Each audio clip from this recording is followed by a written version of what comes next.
Hi friends, నమస్తే. ప్రజాసేవ తెలుగు ఛానల్కి స్వాగతం. ఇక్కడ రేషన్ కార్డు కలిగి ఉన్నటువంటి కొత్త రేషన్ కార్డు కానివ్వండి, పాత రేషన్ కార్డు కానివ్వండి, వారికి ప్రతి ఒక్కరికి కూడా నేను భారీ శుభవార్తనైతే తీసుకొని రావడం జరుగుతుంది.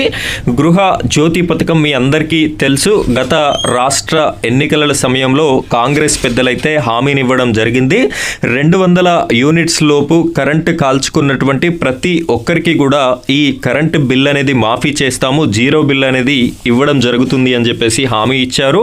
వారు చెప్పిన విధంగానే రాష్ట్ర ప్రభుత్వం కొలువుదీరిన తర్వాత ఈ యొక్క గృహజ్యోతి పథకాన్ని ఇంప్లిమెంటేషన్ అయితే చేయడం జరుగుతుంది. అయితే ఈ పథకానికి సంబంధించి చాలామంది అనర్హులుగా ఉండడం జరిగింది. వారు చేసినటువంటి కొన్ని తప్పుల కారణంగానే ఈ జీరో బిల్ అనేది రాకుండా వారైతే నష్టపోయినటువంటి పరిస్థితి మనకి కనిపిస్తుంది. అయితే ఇప్పుడు ఎవరెవరికి ఆ విధంగా ఇబ్బంది పడుతున్నారో, ఎవరెవరికైతే ఈ జీరో బిల్ అనేది రావడం లేదో వారందరూ కూడా ఈ వీడియోని చివరి వరకు తప్పనిసరిగా చూడండి. మీ ఫ్రెండ్స్ అండ్ ఫ్యామిలీ మెంబర్స్, మీకు తెలిసినటువంటి బిల్లు రాకుండా నష్టపోయినటువంటి ప్రతి ఒక్కరికి కూడా ఈ వీడియోని షేర్ చేయండి. ఇలాంటి లేటెస్ట్ అప్డేట్స్ మీకు ఎప్పటికప్పుడు రావాలి అనుకుంటే మన ఛానల్ని సబ్స్క్రైబ్ చేసుకొని పక్కన బెల్ ఐకాన్ ఉంటుంది, దాని మీద ట్యాప్ చేసి ఆల్ అని సెలెక్ట్ చేసుకోండి.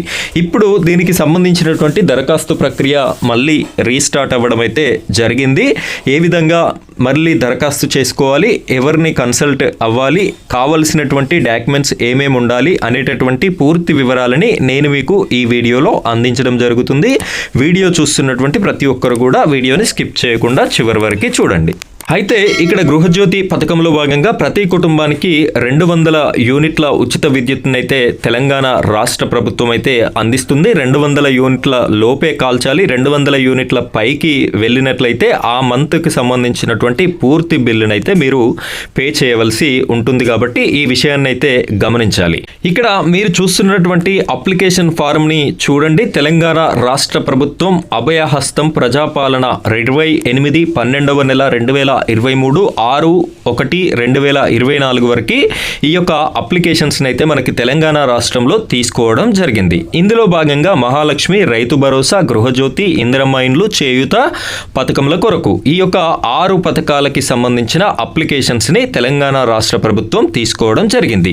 ఇక్కడ క్లారిటీగా కుటుంబ వివరాలు అని చెప్పేసి మనకి కనిపిస్తుంది. ఇందులో 6వ ఆప్షన్ అయినటువంటి రేషన్ కార్డు నెంబర్, ఇక్కడ రేషన్ కార్డు నెంబర్ మాకు రేషన్ కార్డు లేదు అని చెప్పేసి ఎవరైతే ఈ యొక్క అప్లికేషన్ని పెట్టుకోకుండా నెగ్లెక్ట్ చేశారో వారందరికీ కూడా ఈ పథకాలు అయితే రాలేదు. ఆ విధంగా నష్టపోవడం అయితే జరిగింది. సో రేషన్ కార్డు లేకుండా అలా నష్టపోయినటువంటి, ఇప్పుడు కొత్తగా రేషన్ కార్డు తీసుకున్నటువంటి వారందరూ కూడా మళ్ళీ అప్లికేషన్ అయితే చేసుకోవచ్చు. అదేవిధంగా ఇక్కడ గృహజ్యోతి పథకానికి సంబంధించి కుటుంబానికి ప్రతి నెల 200 యూనిట్ల ఉచిత విద్యుత్తు, ఇక్కడ మీ నెలసరి గృహ విద్యుత్ వినియోగం ఎంత ఉంటుంది అని చెప్పేసి 3 స్లాబ్స్ ఇచ్చి అయితే దాన్ని టిక్ మార్క్ చేయమని చెప్పేసి అడిగారు. ఎవరైతే 200 యూనిట్ల పైన టిక్ మార్క్ చేశారో వారు కూడా జీరో బిల్ అనేది పొందడం లేదు. ఫస్ట్ స్లాబ్, సెకండ్ స్లాబ్ ఈ విధంగా టిక్ చేసినటువంటి వారైతే సేఫ్లో ఉన్నారు.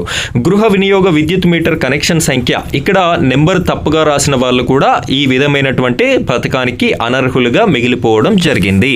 అయితే ఇప్పుడు మళ్ళీ ఏం చేయాలి, ఏ విధంగా అప్లై చేసుకోవాలి, కావాల్సినటువంటి డాక్యుమెంట్స్ ఏంటి, ఇప్పుడు నేను మీకు ఈ ఫామ్ ఏదైతే ఉందో, ప్రజాపాలన ఫామ్ ఏదైతే ఉందో ఫస్ట్ దీన్ని తీసుకోండి. దీన్ని క్లారిటీగా మీ డీటెయిల్స్ అన్నీ ఇచ్చి మీ యొక్క పాస్పోర్ట్ సైజ్ ఫోటో అనేది పెట్టేసి ఈ యొక్క అప్లికేషన్ని జాగ్రత్తగా నింపండి. ఈ అప్లికేషన్లో భాగంగా ఉన్నటువంటి పథకాలను కూడా క్లారిటీగా నింపండి.